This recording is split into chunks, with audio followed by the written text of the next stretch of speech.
కేసీఆర్ గారు అంటేనే ప్రజానాయకుడు, తెలంగాణ బాపు అనుకుంటాం. అంటే మన వ్యక్తి, మనతో ఉండాల్సిన వ్యక్తి, మనకి దగ్గరగా ఉండాలి, మన కష్ట నష్టాలు వినాలని జనం కోరుకున్నారు. అలాంటి జనానికి కేసీఆర్ కొంచెం దూరం అయ్యారు అనే టాక్ ఉంది. ఎవరేమైనా ఇప్పుడు ఒకటి ఏంటంటే కేసీఆర్ గారు మొదలు పెట్టినప్పుడు ఉద్యమ సందర్భంలో ఏముంటదంటే అండి, ఈ అందరం కలిసి కూర్చోవడము, ఒకనొక సందర్భంలో రోడ్ల మీద కూడా వంట వార్పు లాంటి కార్యక్రమంలో కలిసి తినడము, ఈవెన్ ఏమన్నా లాఠీ చార్జీలు లాంటివి కేసీఆర్ గారితో సహా అందరం కలిసి పాల్గొన్న సందర్భంలో మేము కేసీఆర్ గారిని దగ్గర నుంచి చూసేవాళ్ళము, కేసీఆర్ గారితో ఉండేవాళ్ళము, కూర్చునే వాళ్ళము, తినేవాళ్ళము.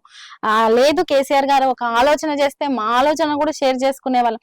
ఉద్యమ సందర్భం వేరు, అధికారం వచ్చిన తర్వాత రాష్ట్రాన్ని సస్యశ్యామలం చేసే దిశగా పనిచేయడం వేరు. పనిలో కేసీఆర్ గారిని చూడాలి.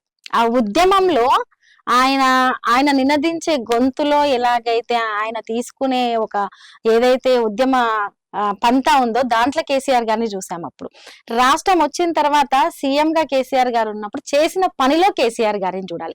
ప్రతిపక్షంలో అక్కడ ఎండిన పొలాల దగ్గరకు వచ్చిన ప్రశ్నించిన దాంట్లో కేసీఆర్ గారిని చూడాలి. కాబట్టి ప్రతిసారి మనతోటి ఇలాగే ఉండాలి, ఇలాగే మాట్లాడాలి, ఇదే అంటే బాధ్యతలు పెరిగే కొద్దీ పని చెప్పాలి గాని మనిషి ప్రతి చోట కనపడరు కదండి. ఒక సిస్టమ్ ఉంటది కదా. అసెంబ్లీ ఎన్నికలప్పుడు ఎక్కడ చూసినా బీఆర్ఎస్ పబ్లిక్ మీటింగ్స్ లో మీరు ఎక్కువగా కనిపించారు. అసలు మీకు ఫాలోయింగ్ కూడా ఎంతో కనిపించింది. కానీ అదే ఎందుకు లోక్సభ ఎన్నికలకు వచ్చేసరికి రజనీ పెద్దగా కనిపించట్లేదు? ఆవిడకి ఏమన్నా ఇంపార్టెన్స్ తగ్గిందా? ఏం జరుగుతోంది? ఇప్పుడు వీళ్ళు ఇంపార్టెన్స్ ఇవ్వడము ఇవ్వకపోవడం ఇదంతా కాదండి. బీఆర్ఎస్ పార్టీకి ఫస్ట్ నుంచి మాకు ఒక అనుబంధం ఉంది, మొదటి నుంచి కూడా ఉంది. నేను మహబూబ్ నగర్ జిల్లాలో రోడ్ షోకి వెళ్ళాను. ఈవెన్ నాగర్ కర్నూలు లాంటి ఏరియాల్లో, ఇక్కడ హైదరాబాద్ లాంటి ఏరియాల్లో, చేవెళ్ళ లాంటి అన్ని ఏరియాల్లో వెళ్తున్నాను. ఎవరికైనా ఎట్లుంటదంటే ఇప్పుడు ఇన్సిడెంట్ జరగంగానే అందరి ఫోకస్ ఉండడం వేరు, నెక్స్ట్ మీడియా ఫోకస్ ఉండడం వేరే ఉంటది. కాబట్టి కొంత ఏమన్నా అనిపించచ్చు. కానీ నేను పాల్గొన్నా నాకేం ఇంపార్టెన్స్ తగ్గడం లాంటివో ఇంకోటి ఇంపార్టెన్స్ అనేది మనం ఉండేదాన్ని బట్టి ఉంటదండి. అవతలి వాళ్ళు మనకి ఇచ్చేదానికంటే మనం ఎలా ఉన్నాం అనే దాన్ని బట్టి ఉంటది. నేను పని చేస్తున్నాను, వెళ్తున్నాను, సభలకు వెళ్తున్నాను, మాట్లాడుతున్నాను. తెలంగాణలో ముఖ్యంగా పాలమూరు జిల్లాలో నన్ను ఇంతకు ముందు ఎలా రిసీవ్ చేసుకున్నారో అలాగే రిసీవ్ చేసుకుంటున్నారు. పార్టీలో కూడా అదే స్థాయిలో రిసీవ్ చేసుకుంటున్నారు. మీకు ఇప్పుడు బీఆర్ఎస్ ఎమ్మెల్సీ కవిత గారితో ఎంతో అనుబంధం ఉంది. మీరు ఒక బాధాకరమైన మీ జీవితంలో ఒక పెద్ద సంఘటనను ఎదుర్కొన్నప్పుడు ఆవిడ మీకు ఎంతో ఓదార్పుగా నిలిచారు. ఇప్పుడు ఆవిడ అరెస్ట్ అయ్యి 2 నెలలు అవుతుంది. అయినా ఎందుకు తండ్రి అయిన కేసీఆర్ గారు, మాజీ ముఖ్యమంత్రి, ఇంతవరకు ఢిల్లీ వెళ్ళలేదు, కూతుర్ని చూడలేదు? ఏం జరుగుతుంది? ఆఫ్ ద రికార్డ్ ఇన్ఫర్మేషన్ ఏదన్నా మీకు తెలుసా? మీ అనాలిసిస్ ఏంటి?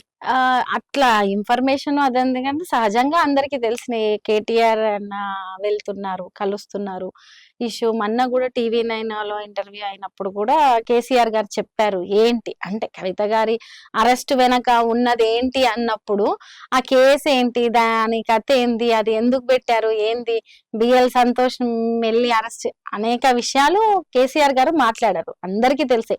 ఈ రోజు ఢిల్లీ సీఎం అయిన కేజ్రీవాల్ గారిని అరెస్ట్ గురించి ఢిల్లీలో వెళ్ళి ఒక యంగ్స్టర్ కావచ్చు, ఒక ఇంకోరిని అడగండి, అది అక్రమ కేసు అని చెప్పరా? రాహుల్ గాంధీ గారిని అడగండి, కూటమిలో ఉన్న ఆమ్ ఆద్మీ పార్టీ కేజ్రీవాల్ గారిని అరెస్ట్ చేయడం వెనుక మీ అభిప్రాయం ఏంటి అని అడగండి. ఏమని చెప్తారో చూడండి. అది ఒక అక్రమ కేసు, అది కేసే కాదని మాట్లాడిన సందర్భం కూడా చూసాం మనం మీడియా సాక్షిగా. అది అక్రమ కేసు అయినప్పుడు మరి అదే కేసు విషయంలో అరెస్ట్ అయిన కవిత గారిది కూడా అక్రమమే కదండి. కాబట్టి ఈ రోజు మనం ఇప్పుడు సీఎం రమేష్ గారు లాంటి వాళ్ళయి కేసులు కొట్టుకుపోయినాయి, లేదు అప్రూవల్ గా మారిన వాళ్ళందరూ ఫండింగ్ చేస్తున్నారు. ఇవన్నీ అంటే మనం చూడొచ్చు బీజేపీ ప్రభుత్వం ఎటువంటి, ఎవరి మీద, ఏ సందర్భంలో, ఎప్పుడు ఎలా కేసులు పెడుతున్నాయి, ఎప్పుడు ఎలా మాయమైతున్నాయి.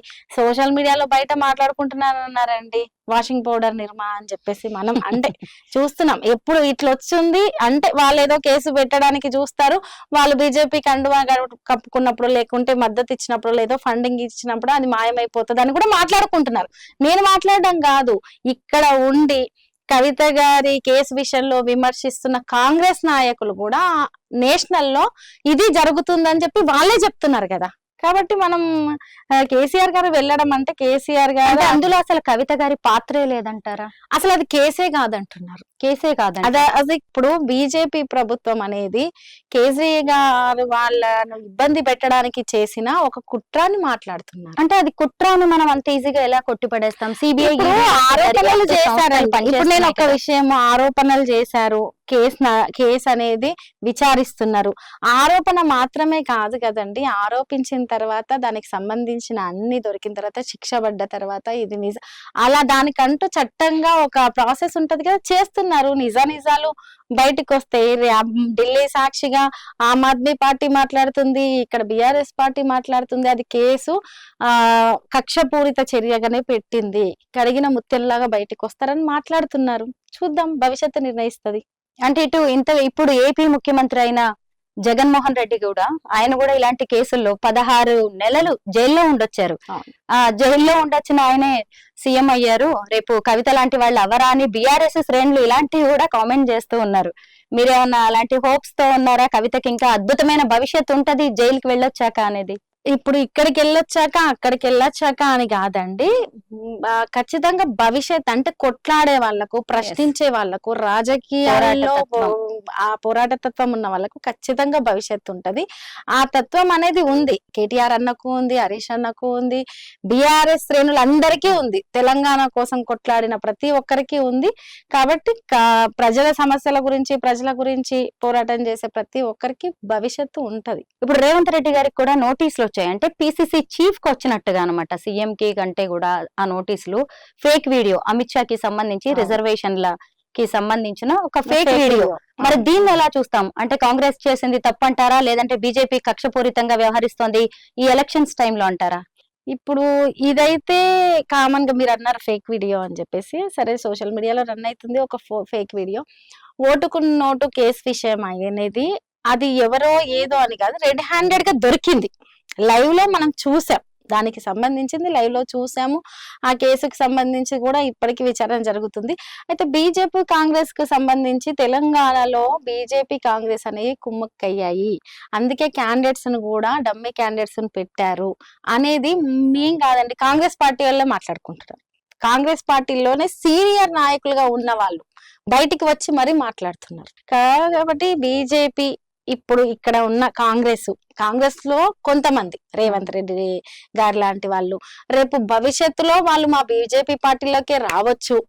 ఈవెన్ కాంగ్రెస్ పార్టీ ఉండదు, ఇప్పుడు సీఎం ఉన్న రేవంత్ రెడ్డి గారు ఉండరు అని చెప్పేసి ఈ బీజేపీ పార్టీలో ఉన్న అరవింద్ లాంటి వాళ్ళు, లేకుంటే బండి సంజయ్ లాంటి వాళ్ళు, మాధవరెడ్డి లాంటి వారు కూడా మాట్లాడుతున్నారు.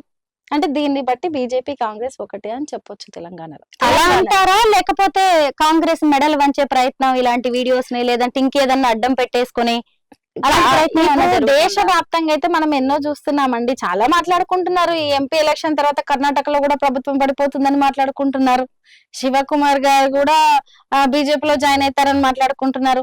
అంతెందుకు, ఇక్కడ బీజేపీ నాయకులు రేవంత్ రెడ్డి మా మనిషి అని మాట్లాడుతున్నారు, రేవంత్ రెడ్డి గారు మా మనిషి అని మాట్లాడుతున్నారు. లేదు కాంగ్రెస్ మమ్మల్ని ఇబ్బంది పెట్టడానికి చేస్తుంది అంటే అనేక వర్షన్స్ వినపడుతున్నాయి. కానీ ఇప్పటి వరకైతే చాలా రాష్ట్రాల్లో ప్రభుత్వాన్ని కూలగొట్టిన చరిత్ర బీజేపీ ప్రభుత్వానికి ఉంది.